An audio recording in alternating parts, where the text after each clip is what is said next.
And on the case this evening, viewers, the Supreme Court today put its foot down and reminded everyone that crass content or comedy will not be tolerated. The top court spared no one and sent a message loud and clear as it took up a plea filed by Samay Raina Foundation over certain comments mocking people with disabilities during an episode of India's Got Talent. A simple apology was not enough for the judges, as they ordered the comics to specifically apologize on their respective podcasts and social media channels. Let's take you through some of the stinging remarks made by the Supreme Court today. In fact, this is what the courts have come out to say. Let's quickly talk about what they have said. They've said that they should be careful about sensitivities involved. They've also gone on to say that tomorrow you will make fun of women and children, says the Supreme Court. They've asked, where are we headed as a society? Going on to also say that commercial speech, remember this is very different from the issue of free speech, and it can't hurt a community's feelings, in this case those of the disabled. The issue, or the comics have to issue an unconditional apology on their respective channels on social media, and otherwise this is where the Supreme Court has asked that crass comedy be stopped. But let's also tell you, before what else the judges have said, what are the 5 comics that got an earful from the Supreme Court. These are the individuals involved: Samay Raina, Vipul Goyal, there's Balraj Singh Ghai, as well as Sonali Thakkar and Nishant Jagdish Tanwar. Now the court has come out to make it very clear that insensitive and problematic content will not be tolerated. However, the judges have made it clear in as many words that there can't be censorship either in this particular case. Let's take a look at what the courts have said in this context, and this is what the courts have really said: bring in guidelines to regulate social media content. This is what the courts have told the centre. They have to decide where freedom of expression ends in terms of the reasonable restrictions, of course, that are already enshrined in law.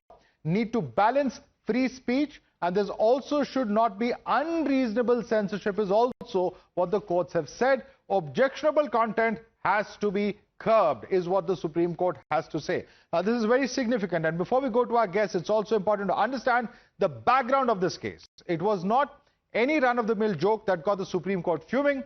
Comments by Samay Raina and other panelists were truly in bad taste. In fact, there were comments that were made where they were mocking people with disabilities as far as that particular show is concerned. They were joking about a baby with a rare disease and asked if parents would cure the child or keep money.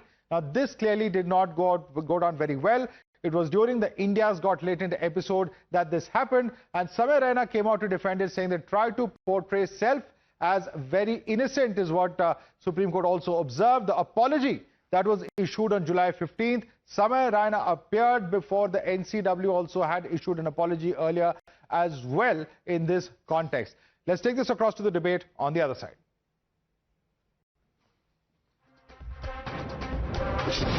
You're watching the News Hour at 10, debate number 2 on Times Now, Super Prime Time.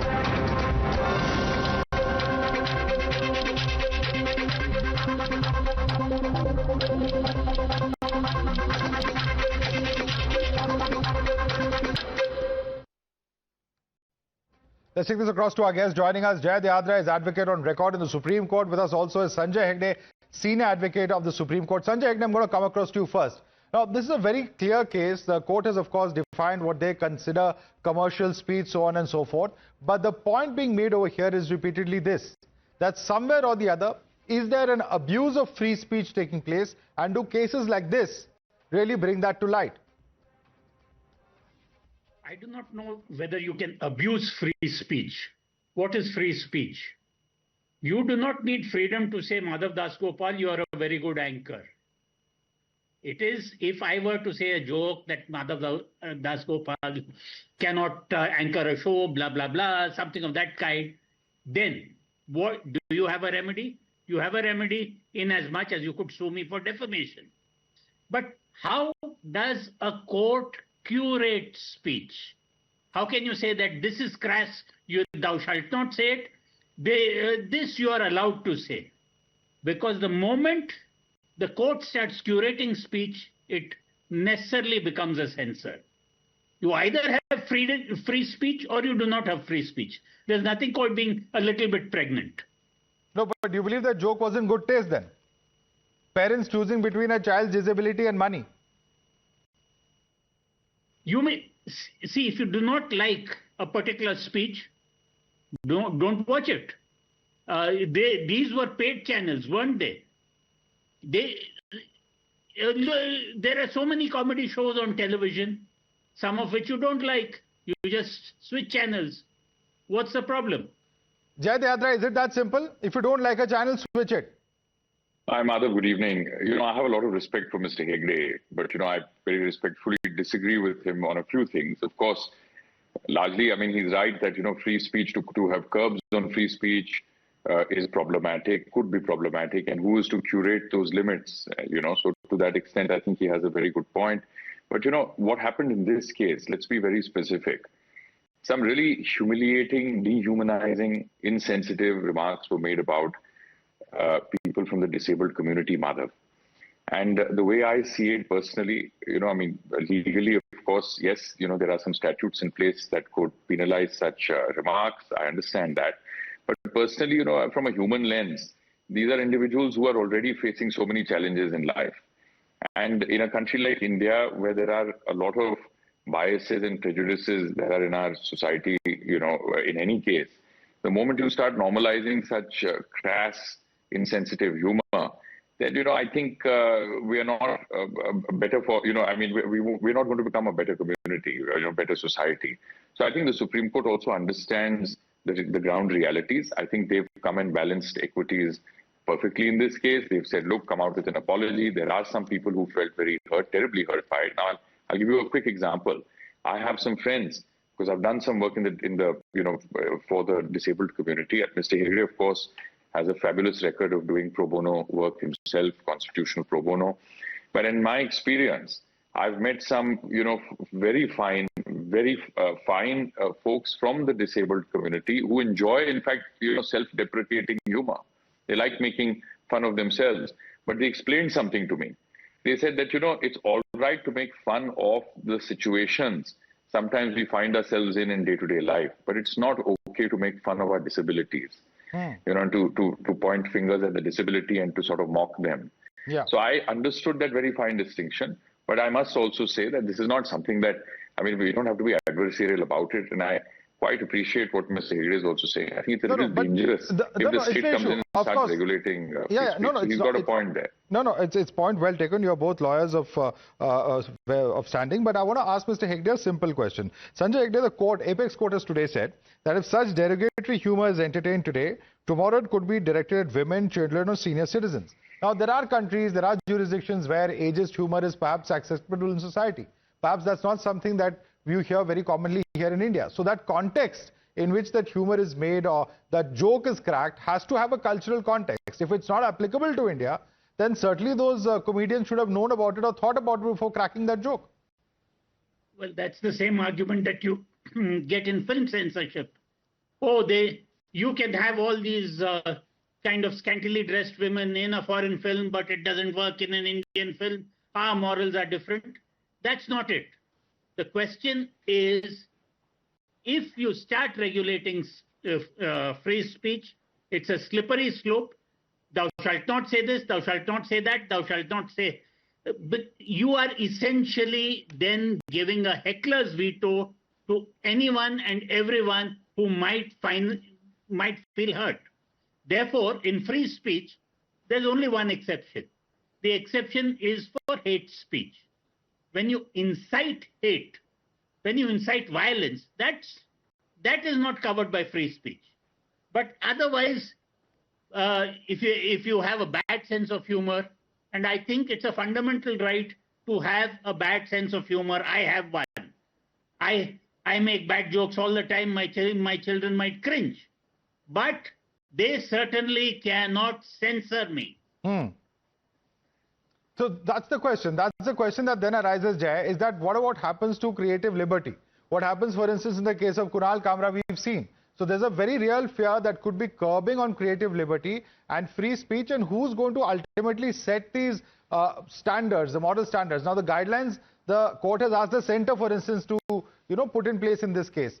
what are going to be those guidelines? I can foresee another set of controversies arising when those guidelines come into effect. No, Madhav, I mean, you make a good point that, who is to decide, what the guidelines are going to be. But I disagree slightly then with Mr. Hegde. That look, free speech, either you're a free speech absolutist. Then, if the same logic is to be applied that Mr. Hegde cited earlier, and if you don't like something, you don't watch it or you switch it off. And I could apply that same logic to hate speech as well. If you don't like it, I would rather blame the person incited by hate speech than punish the person who's making that allegedly, hateful speech. So it's very difficult then to draw curbs around it. I think in this particular case, coming back to this case, I think what Samay Raina and his other friends, the jokes they cracked and the manner in which those jokes were cracked, I think any person, any objective person viewing those, viewing that show and listening to those jokes would come to the same conclusion that, there was something slightly deeply unpleasant, unsettling about some of those jokes. It was unsettling. And as I said to you earlier, I'll give you one quick example. The Bandit Queen film, if you remember the Bandit Queen, very famous film, yes, it ran into trouble with the censors. And, in that case, there was a casteist slur that was used in one of the dialogues of the film. And somebody from that community was upset and they filed a petition, they came to court. So the court pointed out very correctly, and something that you alluded to also very rightly, Madhav, that it is the cultural context and the context in which certain speech is used in that matters very much. Right. So in that case, they were trying to show the evils of casteism. And in that context, that speech made sense and therefore it was perfectly acceptable. And that's where, the point about creative freedom comes in. That is my creative freedom to express, for example, a grave social evil that is prevalent in my community or in my country. Yeah. Now, but if you take that same test and extend it to say what Samay Raina was doing, then that is just humor for the sake of humor. So therefore, crass humor for the sake of crass humor. Therefore, hate speech for the sake of hate speech, which is what I said earlier. Right. And we should all become free speech absolutists. But I want to just quote so to you. Therefore, there was no social good that was being advanced by Samay Raina and his friends. They were sickening, disgusting jokes that he was cracking about disabled people, about how they walked, how they spoke, and about the child, with the terminal illness and what his parents would rather keep the money rather than treat the child. I mean, imagine being a parent, and it's not, I don't accept this logic that, well, if you don't like it, don't watch it. Or all right. Interestingly, I just got to wrap up this debate. No more questions. Yeah, Jay Dehadra and Sanjay Hegde, I'd like to thank both of you, but I'm just going to wrap up with what the top court said, incidentally, on the subject of free speech on the 28th of March this year. And they very clearly said that free speech can't be judged as per the standards of weak minds. And they went on to say that free expression of thoughts and views is an integral part of a healthy, civilized society. Without it, it is impossible to lead a dignified life guaranteed under Article 21 of the Constitution. Literature, including poetry, drama, art, satire, enriches life. We'll have to leave it there, gentlemen. Thanks so much for joining us.